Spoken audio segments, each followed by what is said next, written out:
Bonsoir à tous. Je suis ravie de vous découvrir aussi nombreux à l'Assemblée. D'abord, et bien sûr, merci à vous, la communauté de communes du Grand Châteaudun, en particulier Madame Salé et Madame Placide, de m'avoir conviée donc une deuxième fois à m'exprimer sur leur territoire. Donc, précédemment, c'était sur l'adolescence. Ce soir, ce sera sur le vaste sujet de l'éducation positive. Ce courant de pensée qui est en plein essor partout à travers le monde, et en France en particulier, même si c'est un petit peu plus lent à s'incarner ici. D'ailleurs, il n'y a qu'à voir toute la littérature qui fleurit actuellement sur le marché. Je vous en apporte un petit échantillon sur les tables au fond de la salle que vous pourrez consulter tout à l'heure si vous le souhaitez. Donc oui, c'est un courant qui prend beaucoup d'ampleur. Et moi, mon intention ce soir, c'est de vous partager une autre vision de l'enfant, une autre façon d'entrer en relation avec lui. Alors, je vais faire un tout petit rectificatif. Sur la fiche, je ne sais pas si c'est de 0 à 6 ans, mais là, il s'agit en fait de l'interaction avec l'enfant tout au long de sa vie, que ce soit le tout petit, l'enfance, l'adolescence et même l'âge adulte. Donc mon propos ne va pas du tout être réduit au 0,6, hein. Là c'est une petite précision que je fais. Alors pour l'essai de temps, si jamais il y en avait encore qui voulaient arriver, quelques petites précisions pratiques. J'ai prévu un premier temps d'échange questions-réponses, on va dire à mi-parcours. Si jamais je vois que je vous ai un petit peu assommé, ça sera l'occasion de souffler un petit peu. Et on aura un deuxième à la fin de la présentation. Ça devrait nous emmener aux alentours de 22h. J'espère pas trop déborder, j'essaie de faire attention. Et puis après, pour ceux qui le désirent, si vous avez envie donc, de consulter ces ressources bibliographiques, vous avez un temps supplémentaire jusqu'aux alentours de 22h30. N'hésitez pas aussi, si vous souhaitez une bibliographie plus étoffée que celle que vous avez trouvée sur vos chaises, si vous voulez des liens, d'autres ressources, ou simplement en actualité, à laisser votre adresse mail sur la feuille d'émargement, et j'insiste, lisible, parce que régulièrement j'en récupère que je ne peux pas exploiter, j'en suis bien désolée, peut-être que des personnes attendent de mes nouvelles et je ne peux pas utiliser l'adresse mail, donc vérifiez que ce soit lisible quand vous écrivez votre adresse mail s'il vous plaît. Et puis dernière petite chose pratique, j'ai mon mari dans la salle qui va filmer l'intervention pour que je puisse la mettre sur mon site internet. A priori vous n'êtes pas dans le champ de la caméra. Vous êtes même plus lourd pour certains, donc si jamais ça vous pose le moindre souci, là vous signalez à lui, mais normalement personne n'est dans le champ hormis moi. Vous avez aussi, voilà, on peut faire ici, sur votre chaise, vous avez aussi des petits questionnaires à remplir, donc ça serait bien gentil à vous de faire l'effort de donner votre retour à cette organisée, parce que c'est beaucoup d'efforts, et c'est vrai que ça permet du coup de voir un petit peu quelles suites sont données à ce genre d'initiative. Enfin, maintenant je vais me présenter peut-être, qui suis-je? Donc Laetitia Charon. Passionnée par les enfants depuis toujours, et donc de la relation humaine plus généralement. J'ai un passé de 10 ans dans l'enseignement et surtout ce que j'aime à dire, je suis devenue chercheuse. Chercheuse en parentalité et en éducation respectueuse des enfants, et ce, il y a quasi 18 ans et demi à la naissance de mon premier enfant. Activité de chercheuse que j'expérimente dans mon laboratoire de recherche expérimentale et de développement en sciences de l'éducation et de la relation dans mon foyer. Laboratoire riche de 4 enfants, donc 18 ans et demi, 15 ans, je réfléchis parce que les anniversaires qui arrivent, 12 ans et demi et 6 ans. Et donc dans ce laboratoire, je me forme, je m'informe et surtout j'expérimente de nombreuses alternatives éducatives dans une approche par tâtonnement expérimental, autrement dit, essai, erreur, Que de tubes à essai et d'éprouvettes cassées, que de réactions chimiques explosives dans ce laboratoire, en tant que femme, en tant qu'épouse, en tant que mère, parfaitement imparfaite. Ce qui développe du coup une bonne dose de remise en question, de travail sur soi, d'improvisation, d'adaptation, de créativité. Il est vrai aussi avec un goût pour le partage, les échanges, et puis aussi tout ce qui a une grande curiosité pour tout ce qui a trait aux pédagogies et aux apprentissages. Sans doute un héritage de mon passé d'enseignante. Et j'ai voulu faire en fait de ce qui m'a manqué à moi en tant que maman et en tant que personne en évolution de mon métier, à savoir accompagner le processus de développement humain, guider, transmettre des clés de connaissance de soi, transmettre des outils d'éducation positive à toute personne, qu'elle soit en relation avec des enfants, ou simplement en demande d'aide sur son chemin d'évolution personnelle. Et ainsi, donc, je me suis formée pendant quelques années au métier d'écoutante de la relationnelle et de coaching auprès d'Isabelle Filiosa. Dans son école qui s'appelle l'École des intelligences relationnelles et émotionnelles. C'est une école en pluridisciplinaire qui s'inscrit dans le courant de pensée la psychologie positive et humaniste et qui forme en métier de psychopraticien, coach, qui propose aussi des formations de développement personnel. Eh bien, ce soir, je me présente à vous en tant que consultante en parentalité, éducation, coach et thérapeute.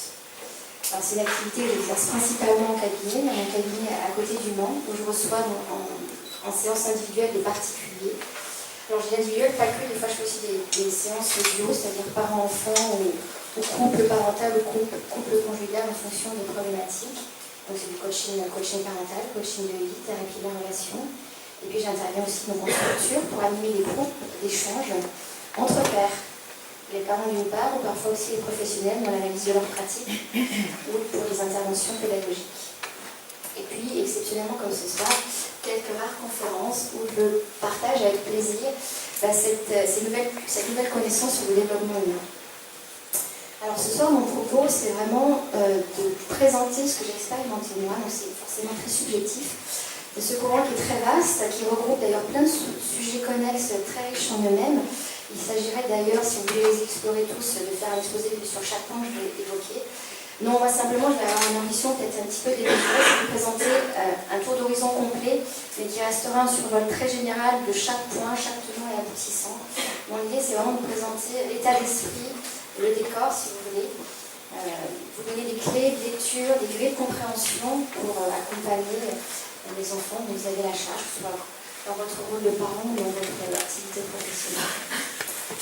Et l'intention que j'ai, et je prends sur vous pour me confronter si jamais j'en ai envie, c'est certainement pas de vous donner la bonne parole, la solution miracle, parce qu'il n'y en a pas. C'est pas non plus pour représenter un nouveau dogme, ce qui pourrait connaître la déviance et la dérive de ce qu'on pensait quand on prend l'ampleur et les descend. Non, moi simplement, mon intention, c'est de vous accompagner chacun à trouver ce qui va être bon pour vous, les enfants dont vous occupez, vous aider à développer vos propres valeurs, vos propres façons d'être. Donc dans ce que je vais dire ce soir, eh bien, vous prenez ce qui vous parle et surtout vous laissez de côté ce qui ne vous parle pas. N'hésitez pas aussi, si vous le souhaitez, à questionner, à m'interrompre, à interagir, à partager, à témoigner également. Je suis là autant que vous pour m'enrichir de nos échanges. Il y a 2 micros, alors on n'a pas là fonctionner comme ça, on va réussir à fonctionner tout à l'heure. Donc n'hésitez pas donc, à partager avec l'Assemblée. Alors d'ailleurs, je vais commencer par vous donner la parole. Quand vous voyez cette expression éducation positive, en un ou deux mots, quelle représentation vous vient, quelle image vous vous en faites, que vous ayez ou non exploré le sujet, peu importe. Et je propose d'écrire ici sur paperboard vos idées que vous allez me dire. Ou bien vous dites fort, ou bien on essaie de fonctionner le micro. Alors que vous ayez ou non exploré le sujet, ça n'a pas d'importance. Les images qui vous viennent sur cette expression éducation positive. La gaieté. J'entends gaieté. Bienveillance. Bienveillance. Valorisation. Valoriser la personne. Valoriser la personne. Encourager.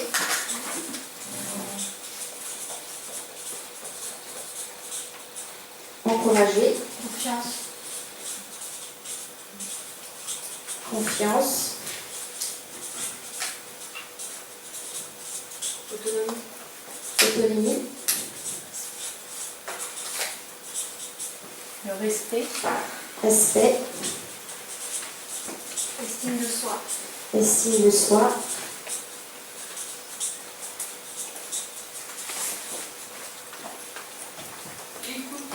Écoute.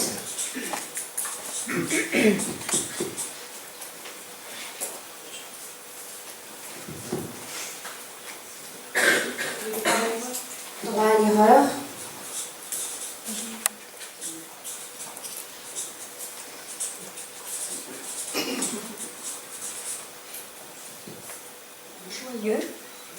Joyeux.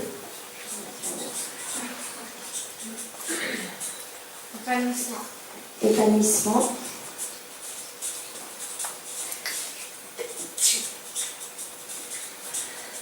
La compréhension.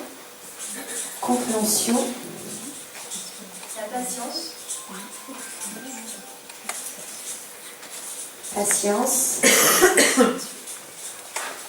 Allez, encore un mot, je la place pour un ou deux mots.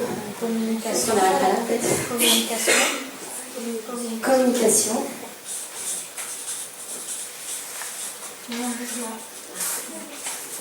Et le dernier, non-jugement.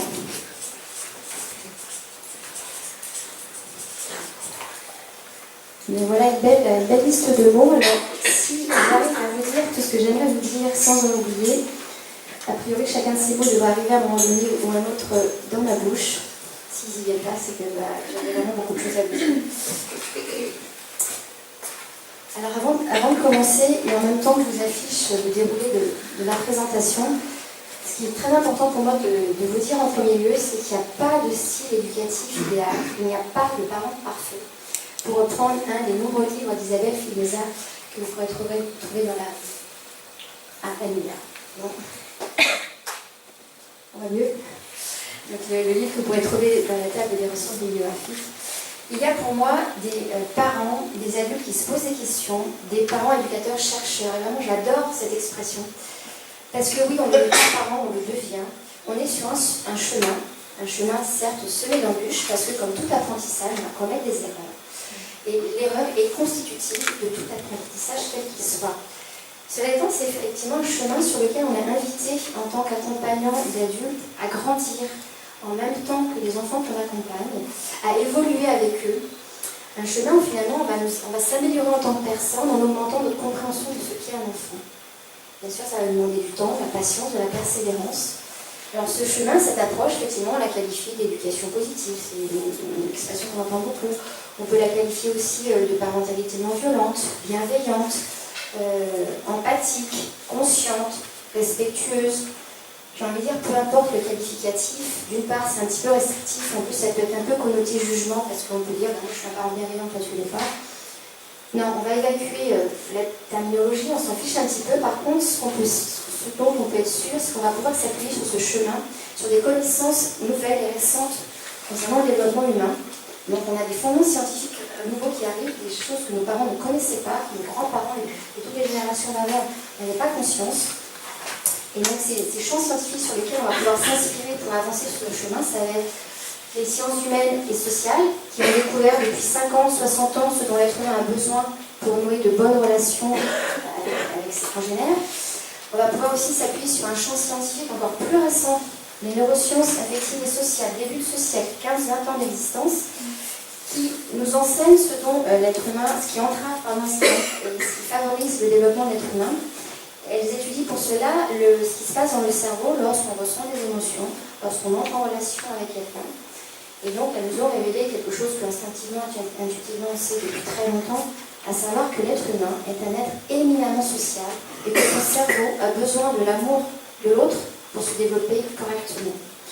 D'ailleurs, ce cerveau notamment évolué, qui nous différencie des mammifères, et bien la plus grosse partie est dévolue et dédiée aux interactions sociales. Et le dernier champ scientifique sur lequel on va pouvoir aller puiser de l'inspiration, c'est le domaine de la psychologie positive, qui considère que l'être humain porte en lui toutes les ressources nécessaires pour trouver par lui-même de bonnes solutions à ses problèmes. Et en fait, les enfants, en tant qu'êtres humains, ont ce potentiel incroyable et souvent très peu exploré et exploité par nous, les adultes, pour trouver de bonnes solutions à leurs problèmes. Et alors là, du coup, ça nous permet de nous alléger d'un poids, d'une responsabilité qu'on a souvent nous en tant qu'adultes. On a cette croyance complètement folle que c'est à nous de devoir trouver toutes les solutions pour l'aide de nos enfants. Mais quel être humain peut être comme ça un pourvoyeur de bonnes réponses aux problèmes des autres? On a déjà bien du mal à trouver des réponses à ces problèmes. Donc vraiment, cette posture-là va nous aider à lâcher beaucoup de pression dans la relation avec les enfants. Alors, de quoi il s'agit lorsqu'on parle d'éducation positive? Pour moi, il va s'agir de construire 3 piliers sur lesquels on va pouvoir s'appuyer pour avancer et être guidé et éclairé sur ce chemin. Le premier, ça va être de construire un autre regard sur l'enfant, une autre façon de considérer ses dispositions. Et là, il va falloir lâcher un héritage qui est très imprégné culturellement en France, c'est la psychanalyse. Cette conception ancienne de l'enfant qui certes a été une révolution dans la connaissance du développement humain, mais nous a laissé une vision très noire de l'enfant. Un être qui serait aux pulsions polymorphes, qui serait un être capricieux, animé de bas instincts, sournois, autrement dit asocial, sauvage, qu'il s'agirait de rendre civilisé pour en faire un adulte responsable, en le réfrénant dans ses pulsions. Or, aujourd'hui, on sait, sont plus aucun doute possible grâce aux travaux liés à l'attachement et donc à ce qui est observé dans le cerveau des enfants, que l'enfant est un être de relation et de besoin dès la naissance. Dès la naissance, il est doté de compétences sociales et relationnelles. Et c'est donc de cette façon-là qu'il arrive au monde. Et comme le dit Jesper Jules, et je vous invite à aller explorer aussi les livres de cet auteur danois, pour que l'enfant puisse développer sa sociabilité et son humanité, il a juste besoin d'avoir des adultes autour de lui qui se comportent avec sociabilité et humanité. Alors, je vais faire un tout petit éclairage sur cette autre révolution que fut la connaissance humaine en développement humain de la théorie de l'attachement. Là, il faudrait vraiment l'exposer à part entière, tant c'est riche. Qu'est-ce que nous dit ce qu'a découvert donc John Bowlby, le fondateur de cette théorie à la fin du siècle dernier? Et bien que le petit homme, né au monde en étant le plus immature et inachevé qu'il soit dans un animal, il est complètement, si on devait attendre que son cerveau soit complètement mature, il ne pourrait pas sortir dans le bassin de la maman puisque sa tête serait trop grosse. Si bien qu'il est doté d'une fonction biologique puissante que sont les pleurs, pour faire quoi? Pour attirer à lui un plus fort et plus grand que lui afin d'assurer sa survie. Un bébé seul dans la nature, ça n'existe pas, ça meurt. Si bien que l'être humain vient au monde avec ce besoin fondamental de créer un lien stable, sécurisant avec les personnes qui vont s'occuper de lui, afin de lui assurer du réconfort, la protection, et donc par la présence physique, affective. Et ce besoin-là d'être auprès de personnes suffisantes pour nous, c'est un besoin qui va s'exprimer tout au long de notre vie. Comme aimait à le dire John Bowlby, donc c'était un pédopsychiatre, psychanalyste anglais, qui est né en 1907 et mort en 1990, et bien tout au long de notre vie, du berceau au tombeau, dès qu'on va être en situation de fragilité, de détresse, de vulnérabilité, c'est quand même l'état le plus fréquent chez les jeunes enfants, en état de stress également, de maladie, de séparation, et bien on va avoir besoin de se rapprocher de nos figures d'attachement, celles qui nous procurent notre sentiment de sécurité, celles en qui on s'est attaché au début de notre vie. Et donc nos enfants, en fait, ils vont manifester ce besoin d'attachement tout au long de la vie qu'on va vivre avec eux, et tant que ce besoin de sécurité n'est pas comblé, qui a un besoin prioritaire sur tous les autres, son besoin d'explorer l'environnement ne pourra pas s'activer. Autrement dit, un enfant, pour bien se détacher, doit être bien attaché.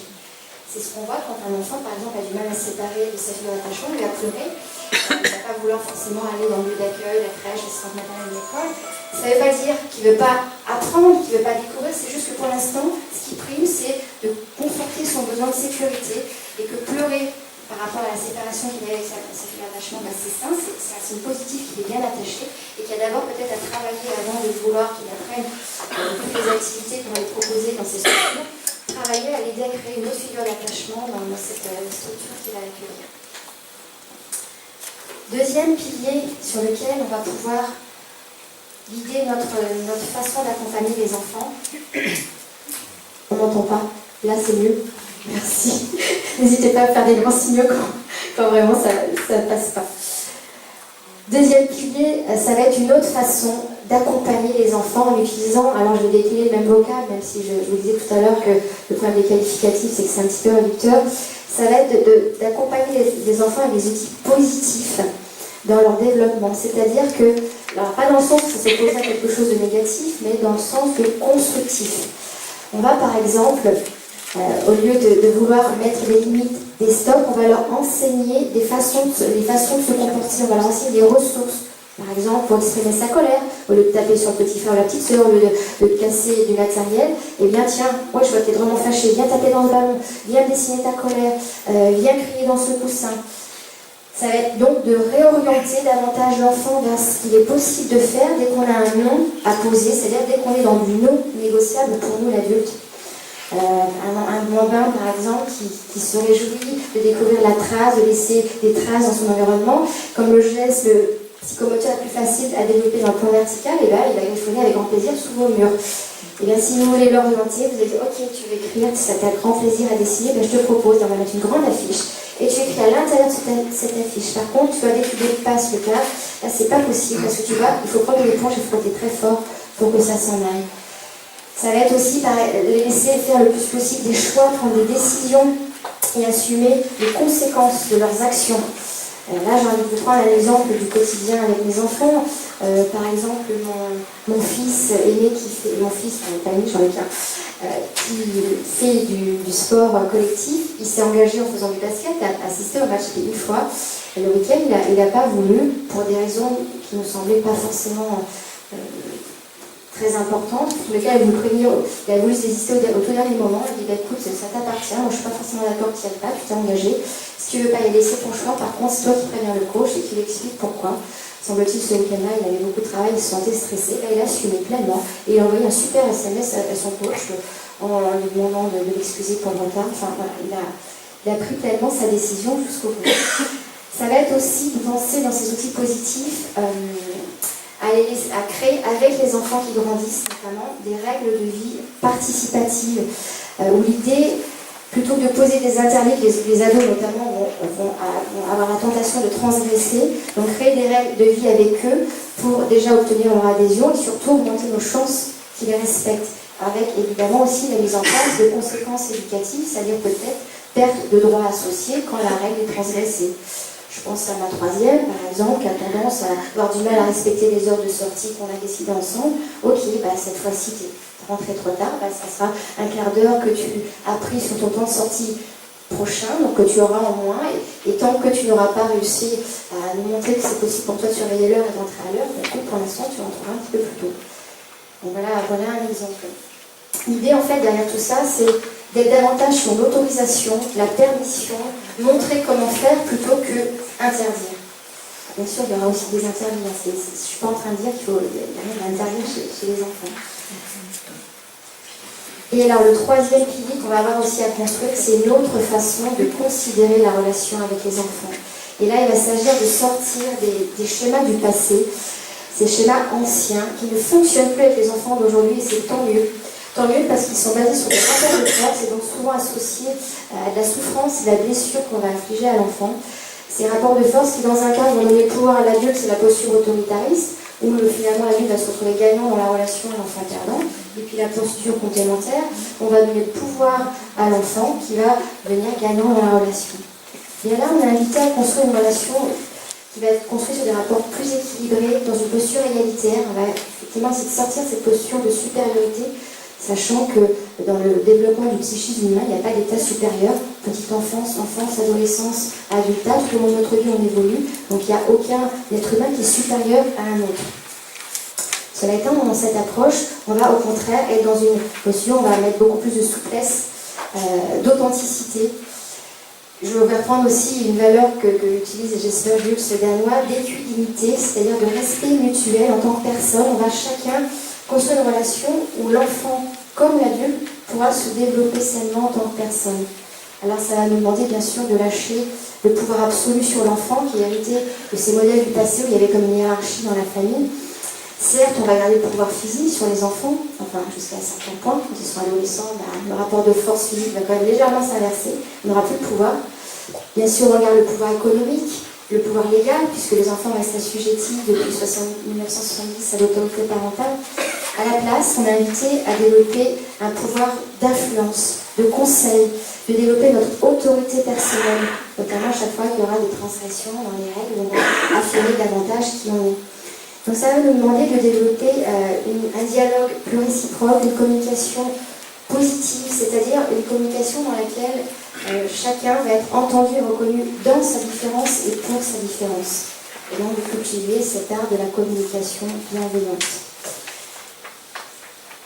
Alors rapidement, avant de s'intéresser à comment mettre en œuvre ces différents éléments que je viens de mettre à jour, pourquoi rapidement effectivement sortir de cette éducation punitive répressive que 90% de l'humanité a connu ou continue de connaître. C'est ce qu'on appelle la violence éducative ordinaire. Je ne parle pas de maltraitance, je parle juste d'être dans cette relation de pouvoir, de domination qui est souvent donc associée à des attitudes, chez nous les adultes, qui vont être un peu blessantes, voire violentes, dans l'intégrité physique ou psychologique des enfants. Alors pourquoi effectivement tendre vers l'éducation positive, pour moi c'est un chemin par lequel on tend mais on n'arrive jamais, c'est pas un état qu'on atteint un jour. Tout simplement parce qu'on sait aujourd'hui sans plus aucun doute possible, il y a pléthore d'études scientifiques qui nous l'ont montré, Le petit homme est un être extrêmement fragile en construction. Son cerveau est extrêmement vulnérable et totalement immature. Et on sait aujourd'hui que les interactions blessantes vont laisser des traces dans son cerveau, vont altérer. Cette zone ici, qui s'appelle le cortex orbitofrontal, qui est la partie la plus évoluée de notre cerveau d'être humain, celle qui fait qu'on est différent des mammifères, celle qui est un petit peu la tour de contrôle de l'humain qu'on est, puisqu'elle va gérer nos capacités d'analyser des situations, de prendre des décisions, de faire des choix, de ressentir l'émotion de l'autre, comme on dit, le siège de notre empathie, la capacité aussi à gérer nos propres émotions, à prendre du recul, à inhiber nos actions. Et à votre avis, quand est-ce qu'elle termine de maturer cette zone du cerveau? 25 ans. Entre 25 et 40 ans. Donc c'est pour vous dire que c'est un long processus de maturation. Et que oui, suivant ce qu'on va vivre enfant, ça va laisser des traces. Et on le sait, cette partie-là, si on a reçu de la violence éducative ordinaire, je parle là encore pas de maltraitance, ça suffit à la rendre plus petite, cette zone du cerveau, si bien que ça va altérer les capacités relationnelles futures de l'individu en construction, ça va avoir des conséquences sur la construction de sa personnalité. Ça peut entraîner des troubles du comportement, conduite addictive, conduite dépressive, conduite agressive, et puis surtout, ça apprend et transmet la violence. Violence qu'on va ou recontourner contre soi, ou retourner contre les autres. Parce qu'une éducation par la peur, par la soumission, ça n'a jamais transmis le respect de la personne et la coopération, ça apprend juste à dominer par la violence ou à se soumettre à la violence. Parce que quand on va se mettre, par exemple, à crier sur son enfant parce que d'un seul coup on en a marre d'avoir répété que ce soit la même consigne, que ce qu'on lui demande de faire c'est toujours pas fait. Et quand tu passes ce que je te demande, qu'est-ce que ça fait chez l'individu, et en l'occurrence chez l'enfant? Du stress. Et là c'est son cerveau archaïque qui arrive aux commandes. C'est-à-dire celui qui régit la survie immédiate. Et bien quand on est sous stress, quelles sont les trois attitudes archaïques? C'est j'attaque, je fuis ou je suis figé sur place. Un enfant face à l'adulte, il peut ni l'attaquer, rarement fuir parce que l'adulte court plus vite, et bien qu'est-ce qu'il va faire? Il va être figé. Et donc faites l'expérience, sans doute que ça peut arriver, vous allez vous mettre à crier sur votre enfant qui ne bouge pas, il ne fait pas ce que vous lui demandez. C'est pas qu'il ne veut pas, il ne peut pas, il est juste sous stress. Donc voilà, retenir qu'effectivement, nos enfants sont vraiment des êtres en construction et ça va demander beaucoup de temps pour qu'ils acquièrent toutes ces capacités relationnelles qu'on veut les voir développer. Alors au contraire, ce que les neurosciences ont prouvé maintenant, et ça c'est encore plus récent dans la connaissance, c'est qu'une relation, et je reprends les termes du docteur Catherine Guéguin, je vous invite à le plonger dans ses livres, elle a justement rassemblé dans son livre avec son enfant, pour une enfance heureuse, toutes les dernières connaissances scientifiques à ce sujet. Et qu'est-ce qu'on sait aujourd'hui grâce aux neurosciences? C'est qu'une relation aimante, soutenante, bienveillante, empathique, ça va permettre à notre cerveau justement de sécréter des molécules cérébrales qui vont le faire maturer à la fois au niveau intellectuel et au niveau affectif. Autrement dit, plus on donne de l'amour à un être humain, plus il devient intelligent et plus il devient capable d'entrer en relation respectueuse avec ses congénères. Et donc ça va permettre chez nos enfants de développer toutes ces qualités qu'on rêve qu'ils aient, à savoir une bonne estime d'eux-mêmes, de la confiance en eux, un sens de la responsabilité, de l'autodiscipline, une capacité à coopérer, une sensibilité, une empathie envers les autres, etc. Et puis au-delà de ces effets positifs sur le développement de l'enfant, ça va avoir des conséquences extrêmement réjouissantes pour la relation qu'on va pouvoir nouer avec eux, des relations qui vont se trouver plus profondes, plus complices, plus apaisées, et du coup le quotidien, ô combien exigeant, fatigant, répétitif avec les enfants, va s'en trouver facilité, allégé.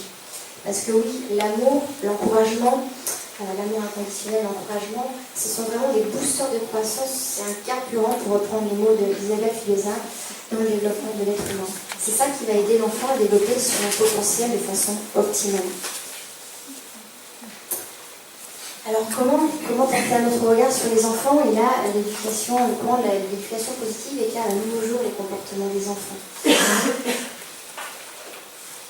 Déjà, savoir qu'est-ce qu'un comportement? Bien, sachez que tout être humain que nous sommes, tout enfant qu'ils sont, on est animé, on est mu par une intention positive de s'adapter dans l'environnement dans lequel on vit. Et c'est cette intention positive qui nous pousse à agir. Aucune de nos actions n'en est détachée.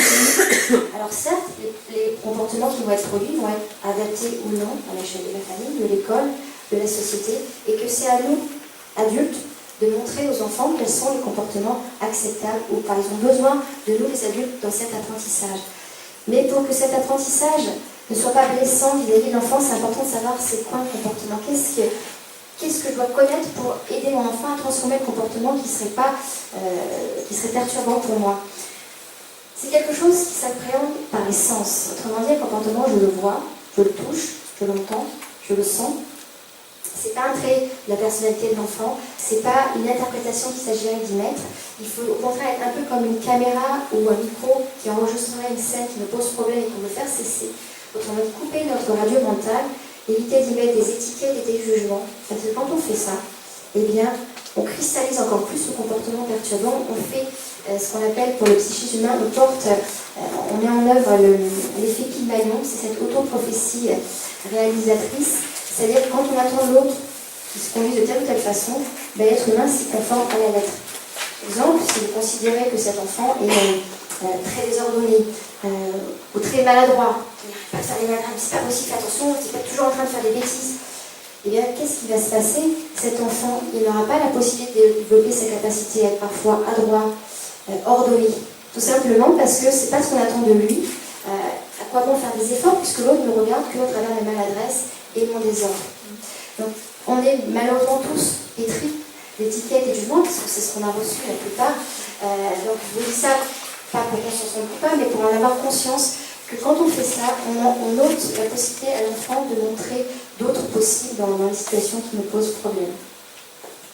Alors, si on va un petit peu plus loin dans la compréhension de ce qu'est un comportement, cherchons maintenant les motivations plus profondes. Et regardons le fait qu'en fait, un comportement perturbant chez l'enfant, c'est ni plus ni moins qu'une partie émergée d'un iceberg, celle qui relie quelque chose qui ne se voit pas à l'œil nu et qui est caché, c'est-à-dire toute sa vie intérieure, tout son vécu intérieur, c'est-à-dire ses émotions, ses besoins. C'est ni plus ni moins pour l'enfant qu'une stratégie qu'il met en œuvre pour répondre à un besoin sous-jacent dont il n'a pas conscience et qui lui est signalé dans son corps commun par l'émotion. Une émotion, c'est une réaction physiologique qui arrive dans l'organisme pour l'aider à s'adapter, qui est un peu comme un clignotant qui s'allumerait sur un téléphone en voyant pour signaler un problème, en l'occurrence un besoin à prendre en considération. Et donc en fait, derrière tous les comportements pénibles des enfants, il y a toujours une bonne raison, à savoir un besoin sous-jacent à combler qui cherche à se dire. Et finalement, dans cette approche, plutôt que d'essayer de travailler sur le symptôme, sur l'effet visible, on va plutôt se questionner sur la cause profonde pour aider l'enfant à cesser ce comportement qui n'est pas acceptable pour nous. Alors ça va nous demander, je parle de cet éclairage nouveau, de développer en nous adultes de nouvelles postures, de nouvelles attitudes intérieures pour accompagner dans le respect de ce que sont les enfants, en ayant conscience de leur développement. La première attitude à développer, c'est que s'il s'agit d'être sensible et proche des besoins de nos enfants, mais il s'agit d'apprendre à les décrypter, à les décoder, à voir au-delà. Et donc dans cette approche, quand on va avoir un comportement débordant, à l'image un peu du lait qui déborderait d'une casserole de lait, au lieu de vouloir mettre un couvercle pour contenir, pour réprimer ce comportement débordant de l'enfant, ce qui n'empêchera pas le lait de déborder ou l'enfant de continuer à avoir une attitude pénible, eh bien on va chercher la cause. Est-ce que j'ai pas mis le feu trop fort? Est-ce que mon contenant n'est pas trop petit par rapport au liquide? Et donc on va essayer de chercher quelle est l'attitude, quelle est derrière cette attitude provocante de mon enfant, derrière ces paroles « je ne te fais pas » ou « non je ne le ferai pas », quel est le besoin qui se crie? Et c'est l'exemple typique d'un enfant qui agresse, par exemple, qui va se mettre à taper. S'il y a bien un interdit que l'être humain en prend très vite, c'est bien le droit de taper. Donc si l'enfant arrive à taper, son petit frère, le copain, c'est que c'est vraiment un appel au secours, c'est un cri d'alerte, il est submergé par quelque chose qui le dépasse complètement, parce qu'il sait très bien qu'en tapant, il va s'attirer plein d'ennuis. Les adultes, en général, réagissent très vite, et heureusement. Souvent, on va plutôt prendre soit en premier lieu la victime, mais là, moi, je vous invite à expérimenter, tout de suite vous occuper de l'agresseur et de voir que peut-être derrière, il y a une demande d'attention, d'affection, déguisée. Et donc, ne pas prendre pour soi dans cette recherche de quel est le besoin derrière. Ça marche plus. Et puis, et là, est-ce que vous m'entendez? Oui, c'est bon, c'est parti. Donc derrière, dans cette idée, effectivement, dans cette approche, il s'agit de voir au-delà et pas prendre pour soi donc les comportements provoquants de l'enfant, les paroles je ne plus ou non je ne le ferai pas. Et peut-être, lui, tu as posé cette question à la place. Ah oui, je vois effectivement que tu n'as pas envie de le faire, mais qu'est-ce qui t'empêche? Plutôt que le pourquoi, ce qui nous sort souvent de notre bouche quand on est mieux, qu'on veut comprendre et pourquoi tu ne fais pas ce que je te demande, tester à la place qu'est-ce qui t'empêche de. Le pourquoi en plus, rarement les enfants savent y répondre, d'ailleurs la majorité c'est souvent pas forcément pourquoi on fait les choses. Et puis surtout ça peut culpabiliser, avoir une connotation un peu jugement. Donc je vous invite vraiment à essayer de tester à la place qu'est-ce qui t'empêche de faire ce que je te demande. Et là peut-être que vous avez découvert que derrière, il y a une tristesse d'un truc qui s'est passé à l'école, ou une colère contre un copain. Excusez-moi, quand les enfants ne parlent pas. Alors ça c'est super, il y a un super outil qui existe, qui signe, la langue des signes. C'est vraiment pour moi d'ailleurs, j'aurai l'occasion de faire une conférence sur la communication bienveillante. C'est pour moi le premier outil utilisé pour communiquer avec un enfant qui ne maîtrise pas encore le langage. Parce que l'enfant, quand il est au monde, c'est avant tout un être sensori-moteur, c'est-à-dire qu'il découvre son environnement par son corps. Et il va commencer par faire des gestes. Et c'est quelque chose qu'il apprendra d'ailleurs assez facilement à faire. Donc oui, la langue des signes pourra lui permettre de dire j'ai eu peur du chien qui va boire, ou je suis fâchée, j'aurais voulu jouer encore au parc. Moi, je peux vous témoigner d'un exemple, alors qu'il n'y a pas à voir avec une situation problématique. Ma petite dernière, avec qui on a pu pratiquer ça, parce que c'est assez récent quand même comme outil. Hein. Ça date de 2005 en France. Hein. Ça a été importé des États-Unis, comme bon nombre d'éléments de cette approche. Et je vais raconter un exemple que je trouvais super. La petite dernière qui signait à sa sœur, oh, alors je me souviens plus des signes, j'ai un peu oublié, oh, qu'il est beau le papillon. Donc en fait, c'est un super outil parce que, outre le fait que ça peut dire à l'enfant, il peut partager ce qu'il ressent, mais ça peut aussi, il peut partager tout ce qu'il anime intérieurement, s'il s'intéresse à telle chose ou à telle autre. Et avec la langue des signes, effectivement, il y a un outil de communication qui est génial et qui va permettre de se faire comprendre. Et souvent, ils sont frustrés, les tout petits, parce qu'ils essaient de se faire comprendre, mais on ne comprend pas. Et moi, je me souviens comme ça avoir des avancées, des crises. Une fois, comme ça, je la mettais dans la voiture, ils disaient, voilà, les fins, je me dis, attends, à la maison, biscuit. Et du coup, le stress, parce qu'elle a visiblement faim, cette fois-là, ça a marché, je ne vous dis pas que ça marche à chaque fois. Hein. Chaque fois, on essaie, et puis cette fois-là, ça a permis des amorcer, se sentir entendu et compris. Du coup, j'ai pu l'attacher dans la voiture quand tout le monde, elle est rentrée à la maison, elle a pu manger comme elle avait faim. Donc oui, la langue des signes, ça a permis c'est surtout en fait à l'enfant que ça lui donné un outil, parce que vous, en tant qu'adulte, vous communiquez avec l'enfant, mais lui, pour vous répondre, il est bien limité, il va faire des signes qu'on ne comprend pas. Et naturellement, d'ailleurs, ils vont vous en inventer des gestes. Alors c'est rigolo parce que mon amie qui fait du babysitting et du coup va dans les familles qui n'ont pas forcément signé, elle a appris à décrypter les gestes des enfants et à voir, par exemple, celui-là, il demande de téter. Et en se concentrant sur les gestes, il y a plein d'informations que les enfants vont donner. Donc oui, ça c'est une super ressource pour ceux qui ont de jeunes enfants. Je vous invite vraiment.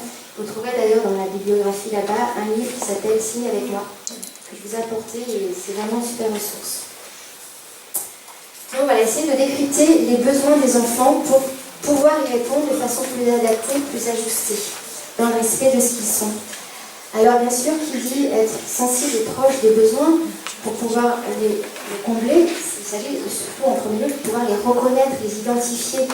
Alors je ne vais pas parler dans l'être humain, il y a beaucoup de besoins, des besoins universels. Là je vais me concentrer sur deux besoins fondamentaux, les besoins relationnels de l'être humain. Le premier, j'en ai déjà pas mal parlé, c'est ce besoin d'attachement. C'est-à-dire que l'enfant a biologiquement, physiologiquement besoin du regard de l'adulte, de la présence, du contact physique de l'adulte pour se développer sainement. Autrement dit, il a besoin de contact, de câlin.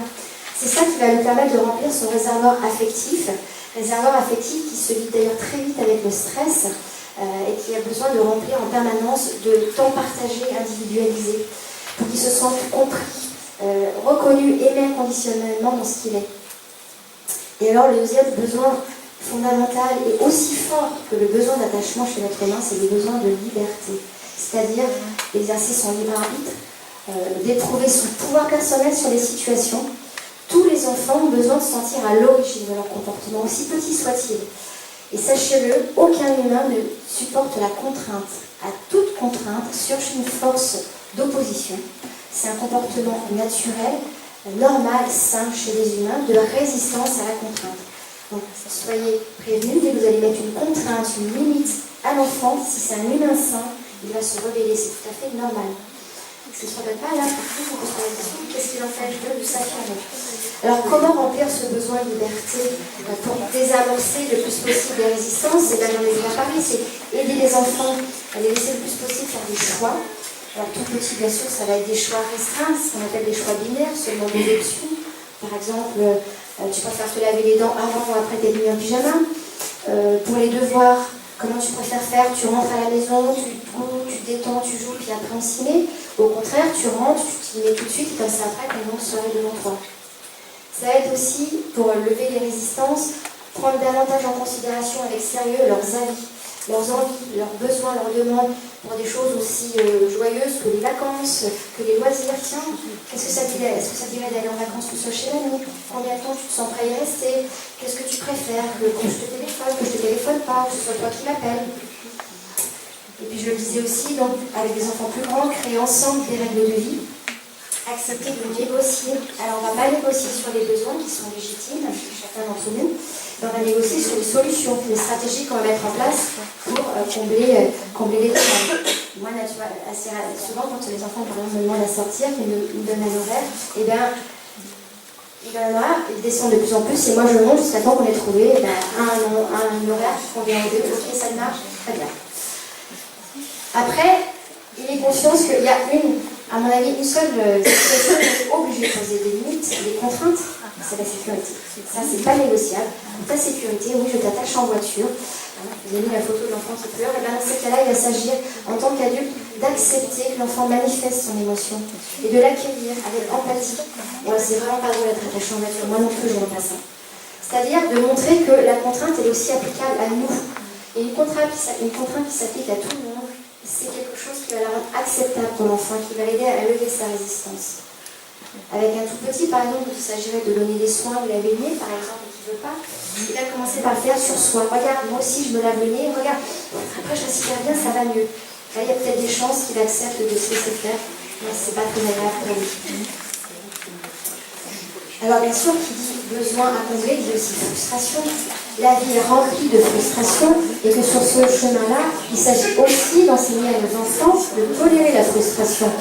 En plus, on le sait, les études scientifiques ont prouvé, un enfant qui sait tolérer la frustration réussit mieux dans la vie. C'est juste qu'on va s'y prendre autrement, d'une façon plus respectueuse, surtout qui va nous faire entrer dans un cercle vertueux. Plus vous allez répondre aux besoins des enfants, plus ceux-ci vont développer leur confiance en l'adulte. Oui, il a entendu la demande, oui, il va y répondre. Et du coup, oui, cet enfant va être capable peu à peu d'attendre progressivement la réponse que vous allez faire à sa demande, à son besoin. Et donc, il va augmenter sa capacité à différer la satisfaction de son besoin.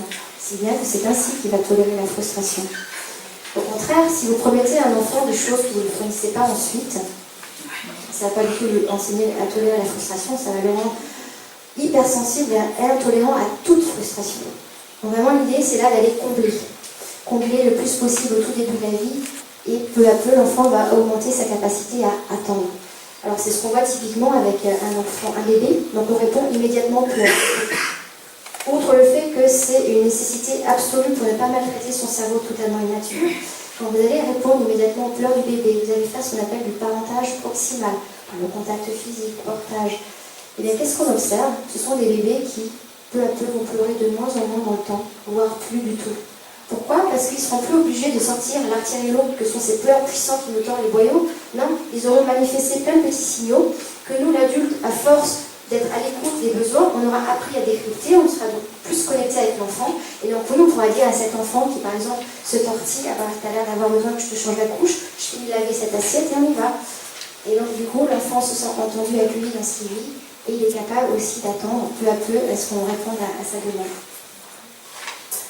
Alors, il reste comme posture intérieure à développer en tant qu'adulte, une qui n'est pas simple, parce qu'on n'a pas reçu ça en tant qu'enfant. C'est d'accompagner la vie émotionnelle de nos enfants, et d'accompagner avec empathie, bienveillance. Alors, l'empathie, c'est quoi? C'est cette capacité à ressentir ce que l'autre ressent, tout en gardant son propre ressenti. À ne pas confondre avec la sympathie. La sympathie, c'est je fusionne avec le ressenti de l'autre, le ressenti de l'autre déteint sur moi et ça devient le mien. Donc là, l'idée, c'est d'accompagner effectivement la vie émotionnelle de nos enfants. Pourquoi? Alors, tout à l'heure, on disait que le cerveau, le cortex orbitofrontal finissait sa pleine maturation à seulement 40 ans. Eh bien, cette zone-là du cerveau qui permet de réguler les émotions, elle est mature, à votre avis, à quel âge?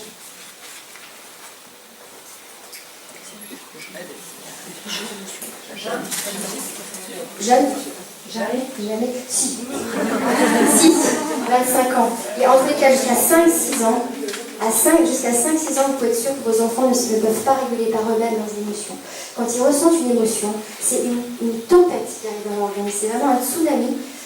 Ils n'ont pas les connexions neuronales pour stopper l'élan qui arrive et ils sont les premiers effrayés, ils sont les premiers submergés et surtout ils ne savent absolument pas comment faire avec ce qui leur arrive. Donc la première des choses chez nous les adultes qui va être important de développer, c'est d'autoriser l'enfant à ressentir ce qu'il ressent, même si on ne comprend pas pourquoi il est dans une colère terrible ou un chagrin immense. L'autoriser à ressentir ce qu'il ressent pour l'aider à se libérer de la tension qui arrive dans le corps. Une émotion, ça met le corps en tension, c'est une réaction physiologique qui prépare le corps à agir face à la situation qui a déclenché. Donc il va s'agir d'accepter que nos enfants tremblent leur peur, pleurent leur chagrin, sautent leur joie, parce que même l'émotion de joie, ça met le corps en tension, et la tension elle va sortir du corps, tapent leur colère. Et si on ne permet pas cette libération des tensions du corps, eh bien qu'est-ce qui se passe? L'organisme va rester tendu, va s'épuiser à la longue.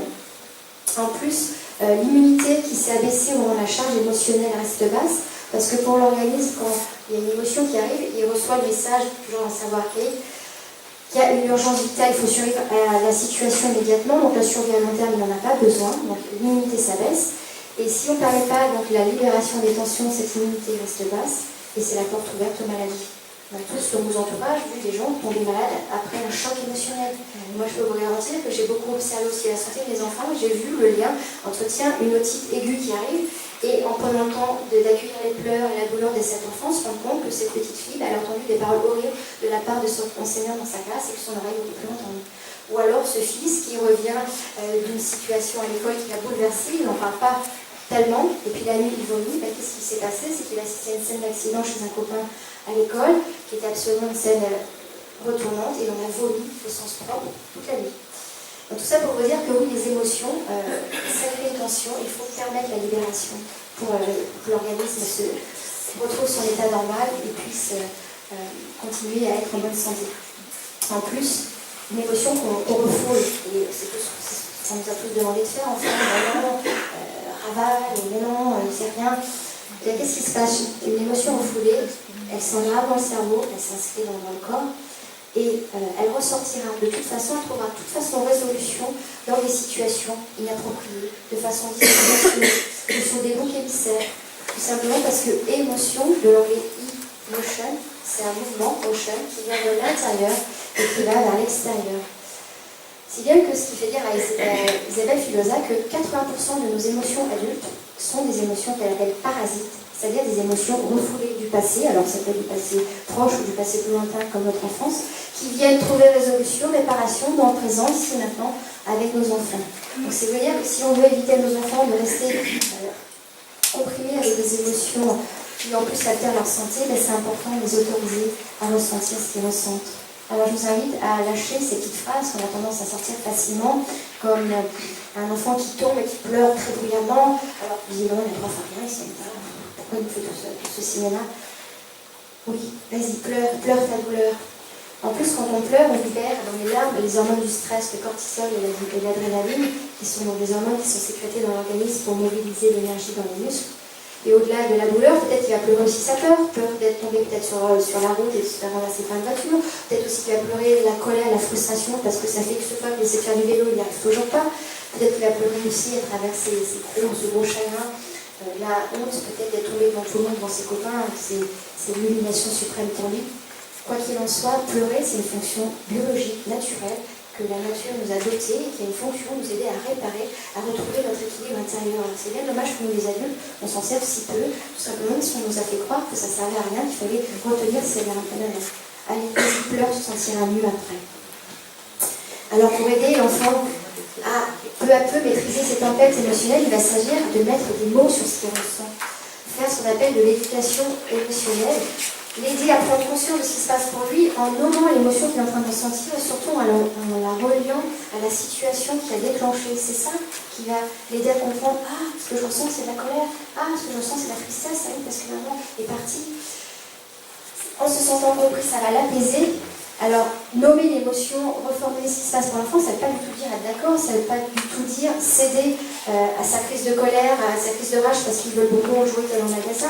Non, ça veut juste dire accueillir sa frustration. Oui, c'est pas drôle de ne pas choisir toujours ce qu'on mange à table, etc. Et donc, tout à l'heure, on parlait de la langue des signes. Et bien, mettre des mots, ça peut être aussi mettre des signes sur ce que l'enfant ressent quand il est tout petit, qu'il n'a pas encore le langage verbal à sa disposition, parce que c'est quand même une compétence très élaborée chez l'être humain, ça vient bien après. Quoi qu'il en soit, en apprenant peu à peu à mettre des mots sur l'émotion d'enfant, alors même si vous vous trompez, c'est pas là où vous dites moi vous avez un drôlement déçu, mais non, je suis au contraire, je suis en colère parce qu'il ne m'a pas donné l'objet qu'il avait prévu de me donner. Même si vous dites une émotion qui n'est pas adaptée pour l'enfant, ça va l'aider à préciser peu à peu ce qui se passe pour lui et en tous les cas à s'approprier les mots de vocabulaire des émotions. Et vous aurez peut-être la surprise du coup d'avoir des enfants tout petits qui sont capables de vous dire là maman j'ai tellement envie de taper, je suis tellement en colère que j'ai envie de taper, ou là maman je sens que ma colère est en train de diminuer, est-ce que toi tu es encore en colère, ou et c'est l'enfant de moins de 5 ans qui m'a dit ça. Qu'est-ce qu'elle m'a dit d'autre? Il y en a plein du même genre. Aussi, une enfant qui va être capable de défendre avec force et fracas son droit à être en colère. J'ai le droit d'être fâchée. Oui, ma chérie, j'ai le droit de dire ma colère. Oui, ma chérie. C'est juste comment tu vas le dire. Qui va peut-être être à revoir. Hein, on ne va pas jeter les couverts à travers la table quand on n'est pas d'accord de manger ce qu'il y a dans l'assiette. Donc voilà, mettre des mots pour que peu à peu, donc cette zone du cerveau se construise, et que l'enfant peu à peu puisse dire ce qui se passe pour lui avant de passer à l'action et régule en grandissant ses émotions. Et donc ça va nous demander aussi, pour arriver à mettre des mots sur les émotions d'enfant, à apprendre à écouter avec empathie ce qui se passe pour lui. Pratiquer ce qu'on appelle de l'écoute active, c'est-à-dire entendre et reconnaître l'émotion et le besoin de l'enfant et surtout le lui en formuler. Et en faisant ça, donc ça va tellement l'apaiser, ça va l'aider justement à mobiliser son cerveau évolué pour trouver des solutions à ses problèmes.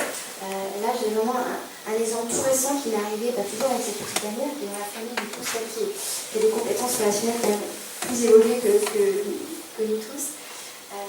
Elle est en train d'expérimenter au CP des interactions avec ses copines dans la cour d'école qui sont pas toujours positives pour elle.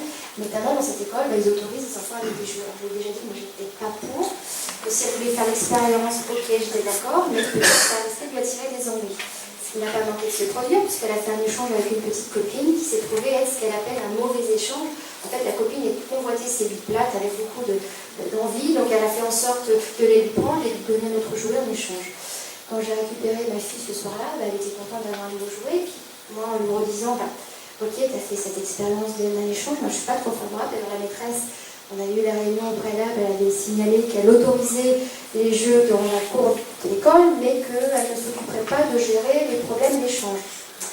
Moi, je trouve moyen parce qu'il y a quand même à apprendre aux enfants à gérer des interactions qui risquent d'être difficiles. Bon. Donc je discute avec ma fille en disant ok, tu as voulu faire cette expérience, moi je ne suis pas trop favorable à ça. À la fin, elle m'a dit j'ai pris ma décision. Elle s'était rendue compte en fait que la petite copine lui avait pris ses billes préférées, qu'elle n'avait pas eu trop son mot à dire. J'ai pris ma décision, donc c'est comme ça. Demain, je vais la revoir et lui demander qu'elle me rende mes billes, puis je vais lui rendre son jouet. Qui pourtant lui faisait très très envie parce que c'est un jeu qu'on trouve dans des restaurants dans lesquels on ne va jamais nous. Donc forcément, un objectif fabuleux. Je ne vais pas faire publicité.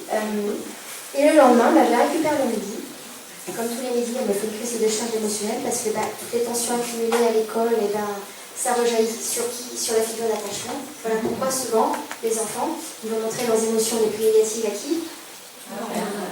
Et qui en particulier?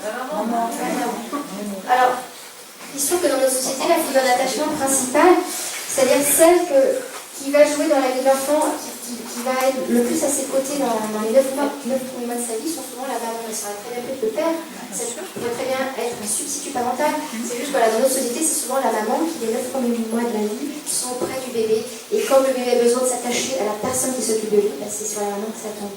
Et c'est vrai que quand l'enfant déverse ses émotions négatives, c'est pas parce que la maman a moins d'autorité, non, c'est parce qu'il est dans ce sentiment de sécurité et de cet amour inconditionnel qui fait qu'il va pouvoir libérer toutes les tensions, toutes les émotions désagréables et négatives qu'elle a gardées au fond de lui et qu'il ne sait pas montrer auprès de personnes en qui sa sécurité n'était pas ressentie. Donc pour en revenir à ma fille, bah, elle m'a fait non. Comme tous les midis, une crise de décharge, de la colère, et puis en accueillant plus en profondeur, bah, elle a beaucoup surtout pleuré, une grosse tristesse, un gros chagrin, se rendre compte que la copine n'avait pas voulu lui rendre le billet en question, qui en plus était partie chez une autre copine. Enfin, donc oui, expérience douloureuse. Donc ça m'a amené aussi à la questionner. Quand tu me dis ça, qu'est-ce que tu attends de moi? Quand votre enfant dépose un problème, attention à ne pas être le super-héros qui va tout de suite proposer une solution à son enfant, plutôt essayer de le stimuler pour que là encore son cerveau évolue peu à peu, élabore des stratégies. Qu'est-ce que tu attends en disant ça? J'aimerais bien que tu parles à la maman de la copine. Moi je ne le sentais pas comme ça. Ce que je peux faire, si vraiment tu n'arrives pas à solutionner ton problème, je peux éventuellement parler à la petite copine et lui expliquer ce qui se passe pour toi. Et puis ça a été l'occasion, du coup, aussi de partager. Moi, dans ma vie aussi, j'ai fait des expériences malheureuses, ou fait des échanges qui n'ont pas été à ma faveur. Et alors, il y a eu un concours de circonstances, ça m'avait vu la veille, je crois, ou l'avant-veille, rendre un chèque de caution à une cliente qui m'avait emprunté un livre, ce qui m'a permis d'expliquer, tu vois, avant de procéder comme ça, je prêtais mes livres, et puis parfois, je m'en ai pas. Et c'était tellement triste de ne pas avoir mes livres que finalement, j'ai mis en place cet échange qui, du coup, est plus satisfaisant pour moi que pour la personne. Je demande un chèque que j'en puisse pas, et je me dis, mais c'est quoi, 5 ans quand même, vous avez compris. Je garde l'argent, mais quand la personne me rend son livre, je lui redonne l'argent. Et si elle ne me rend pas le livre, du coup, je prends l'argent pour racheter un livre. Comme ça, je ne suis pas perdante dans l'échange. Donc voilà, elle a beaucoup pleuré. Après, comme par hasard, elle est allée jouer. Alors, pas comme par hasard, j'aurai l'occasion de vous en parler après. Elle a passé un grand temps à jouer librement. Donc pour traverser, c'est comme tous les midis. Et puis, j'ai pas eu besoin de lui dire quelle heure il était. Elle est revenue bien avant l'heure de l'école en disant non, quand est-ce que c'est l'heure d'aller à l'école? Elle était pressée de retourner dans l'expérience, voir avec cette copine comment elle pouvait mettre en œuvre sa solution. Donc, voir peut-être avec la troisième qui était rentrée dans le jeu relationnel avec ses billes. Enfin, en tous les cas, elle avait de l'énergie, envie de tester, je ne sais comment, elle résout son problème. Quand je suis allée la chercher le soir, ça me brûlait les lèvres, je lui demandais alors, est-ce que tu as récupéré tes livres? Je me suis bien gardée de lui demander quoi que ce soit, je me suis bien gardée de lui demander est-ce que tu as besoin que je parle à la copine, je n'ai rien dit. Elle est revenue toute joyeuse, elle est toujours le fameux jouet de la copine, bon, visiblement elle a adopté. Et puis il y avait visiblement plus de problème pour elle, je ne sais absolument pas comment elle a solutionné, sans doute qu'elle a finalement fait un travail d'acceptation, de deuil, et puis surtout, quand on a réfléchi ensemble la veille, au midi, elle a réfléchi que la fois prochaine elle ferait autrement. En tous les cas, elle a accepté cette épreuve-là et elle s'en est servie pour sans doute élaborer de prochains échanges qui seront peut-être plus fructueux. Alors je vais arrêter là, je vais faire une pause avec ce premier exemple avant d'aborder le gros morceau de comment agir concrètement dans la vie de tous les jours, dans le respect de nos enfants. Je pose une première pause. Alors comment accompagner, comment aider, comment agir là, on va essayer d'être dans le passage à l'acte pour accompagner les enfants dans le respect de ce qu'ils sont, dans la compréhension de leur développement. Alors comme je disais tout à l'heure, 3 piliers pour s'appuyer sur ce chemin, et bien 3 directions possibles pour agir, 3 axes possibles pour aider l'enfant à cesser son comportement perturbant et ce sans rapport de force. Le premier, ça va être d'agir sur l'environnement matériel, c'est-à-dire de changer, de faire évoluer cet environnement matériel au fur et à mesure de la croissance de l'enfant, au fur et à mesure que ses besoins évoluent. Le deuxième axe d'action possible, ça va être d'agir sur la relation. Où là, effectivement, on a maintenant des outils, des techniques issues des sciences humaines et sociales qui nous permettent d'amener l'autre à changer son comportement sans le contrôler, ou de l'amener à prendre en considération nos besoins d'adultes, toujours sans le contrôler. Et enfin, dernier axe possible d'action, ça va être d'agir sur soi. Soi, c'est-à-dire déjà prendre soin de nos propres émotions, de nos propres besoins. Ça va être très important. Agir aussi sur nos pensées, développer notre prise de conscience de la réalité d'un enfant pour pouvoir adapter nos demandes et nos attentes afin qu'elles soient réalistes. et que notre zone d'acceptation des comportements perturbants s'élargisse, même si cette zone d'acceptation est naturellement fluctuante, ça fait partie de nous humains. Il y a des jours où on est plus ou moins de bonne humeur, suivant si le comportement perturbant a lieu sur la scène publique, devant tout le monde, ou à la maison, on ne va pas avoir la même réaction, ça ne va pas nous impacter de la même façon. Donc agir sur soi, sur nos pensées, prendre conscience de la réalité de l'enfant et de nous, et prendre aussi conscience de notre vécu d'enfant, parce que souvent il y a faire interférence dans la relation qu'on souhaite tisser avec eux en réactivant nos blessures du passé sans forcément qu'on s'en rende compte. Et enfin, agir sur soi, c'est agir sur ses actions. Qu'est-ce que je donne à voir aux enfants?